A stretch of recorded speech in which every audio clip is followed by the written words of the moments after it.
तात्सुकी Fujimoto, जिनकी आप सभी ने मांगा चेनसो मैन के एनिमे एडेप्टेशन को तो देखा ही होगा, जो आपको पसंद भी आया ही होगा एंड आई नो कि क्यों। सो आज मैं तात्सुकी फुजिमोटो की वन शॉट मांगा लुक बैक के एनिमे मूवी एडेप्टेशन के स्टोरी के बारे में आपको ऐसी रियलिटी बताने वाला हूँ जिसकी वजह से लुक बैक आपकी बेस्ट मास्टरपीस मूवी की कैटेगरी में तो जाने ही वाली है। एंड डोंट वरी, मैं आपको ज्यादा स्पॉइल नहीं करूंगा और हाँ, इसके हिंदी डब की क्लिप भी दिखा दूंगा हमारे खास मित्र कॉपीराइट के साथ। तो स्टोरी दो फीमेल मांगा आर्टिस्ट के दरमियान चलती है, जिसमें मेन लीड में होती है हमारी स्कूल की पॉपुलर मांगा आर्टिस्ट आयुमु फुजिनो, जिसकी फर्स्ट किस की मांगा स्कूल में आते ही बहुत ज्यादा चर्चे में हो जाती है। दैट्स व्हाई इसे आपको बताने से अच्छा दिखाने में ही ज्यादा मजा आने वाला है। मुझे भी पता है कि ये मांगा ग्रेटेस्ट है, पर हर चीज हमेशा बेस्ट तो नहीं न रहती है और इसी वजह से एक दिन स्कूल के न्यूज़पेपर में एक और लड़की कियोमोटो की मांगा छपती है, जिसकी स्टोरी तो एवरेज रहती है बट आर्ट प्रोफेशनल रहती है। दैट्स व्हाई फुजिनो ये समझ जाती है कि अब वो एक लौटी ग्रेटेस्ट मांगा आर्टिस्ट नहीं रही है और मोटिवेट करती है, जिसकी वजह से फुजिनो बहुत सारी स्केचेस पर महारत हासिल करने लगती है और अपना सारा समय आर्ट में ही झोंकने लगती है। पर कियोमोटो की स्किल इन बीते हुए दिनों में और भी ज्यादा एडवांस हो चुकी है, जिसकी वजह से फुजिनो फाइनली मांगा ड्रॉ करना क्विट कर देती है और अपनी जिंदगी नॉर्मल लोगों की तरह जीने लगती है। पर फिर उसके ग्रेजुएशन डे के दिन फुजिनो के क्लास टीचर उसे कियोमोटो का डिप्लोमा देने का काम सौंपते हैं, जो कि उसे करना ही था। और जब फुजिनो कियोमोटो के घर जाती है तो वहाँ कोई जवाब नहीं देता है, जिसकी वजह से फुजिनो रूम के अंदर चली जाती है और वहाँ उसे ढेर सारी स्केचबुक्स के साथ ब्लैंक 4 पैनल मांगा दिखती है, जिसे फुजिनो अपनी क्रिएटिव स्किल से ड्रॉ कर देती है, जो कि बहुत फनी होती है।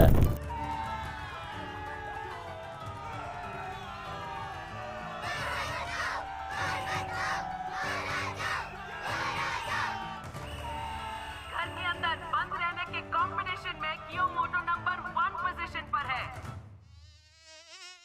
हाँ, ये अच्छी तो थी बट कियोमोटो के ऊपर फुजिनो उसका डिप्लोमा वहीं छोड़ के भागने लगती है। पर पीछे से कियोमोटो आकर फुजिनो सेन से कहती है, जिसकी वजह से फुजिनो वहीं रुक जाती है। बिकॉज कियोमोटो फुजिनो की बहुत बड़ी फैन रहती है, जो कि उसकी सारी मांगा पढ़ी हुई रहती है और यही एक रीजन फुजिनो के लिए काफी रहती है उसकी मांगा वापस से ड्रॉ करने के लिए, क्योंकि उसकी सारी भड़ास अब खत्म हो चुकी थी। दैट्स व्हाई इस बार फुजिनो कियोमोटो के साथ इस सफर पे चली जाती है और अपनी लाइफ की फर्स्ट मांगा सीरीज मेटल परेड निकालती है, पर ऑब्सेस्ड हो जाती है। एंड यू नो किसी से अटैच होने का मतलब आखिर होता क्या है। और हाँ, मैं कोई कार एडिक्शन की बात नहीं कर रहा हूँ जिसके लिए आप रोने लगे, बिकॉज अटैचमेंट असल में वो प्यार है जो आपको आपके लव्ड वन से हो जाता है, जो कि आपके चाहते हुए भी नहीं छूटता है, क्योंकि आपको ये पता रहता है कि सिचुएशन चाहे कैसे भी हो आप उसे किसी भी हालत में खो नहीं सकते। दैट्स व्हाई इसी से मिलती जुलती बात एक बार हमारे पीजी एक्सप्लेन ने भी कही थी। It always makes me sad कि जो लोग बोलते हैं ना कि I will cry in my Lamborghini, तो भाई बहन को लड़ो, तुम्हें पता नहीं है कि रोना एक्चुअली में होता क्या है।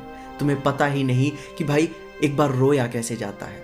क्योंकि यहाँ पे ये वही वाला शेर याद आता है कि क्षमा बुझ भी जाए तो क्या है, धड़कन रुक भी जाए तो क्या है, इतना कुछ गवा दिया है तुझे पाने की खातिर कि अब तुम मिल भी जाए तो क्या है। सो यू एक्चुअली नो कि आखिर इसका मतलब है क्या, क्योंकि जिन्हें इसका मतलब पता है या फिर जिन्होंने लुक बैक की मूवी थिएटर्स में देखी है उन्हें यह पता चल ही गया होगा कि मैंने पूरी मूवी स्पॉइल कर दी है। पर जिन्हें अब तक ये समझ नहीं आया है कि लुक बैक की एंडिंग आखिर जाने कहाँ वाली है, तो आपको ये जानने के लिए इसे देखना होगा। और ये आपको अमेजॉन प्राइम पे इंग्लिश जैपनीज के साथ हिंदी डब में भी मिल जाती है, जो कि लिटरली आपको इमोशंस फील करवाती है। तो चलो यार, अपने मूड को थोड़ा लाइट करो और जाके इसे देखो एंड हमेशा की तरह बने रहो कॉस्ट्रिक बिहारी के साथ।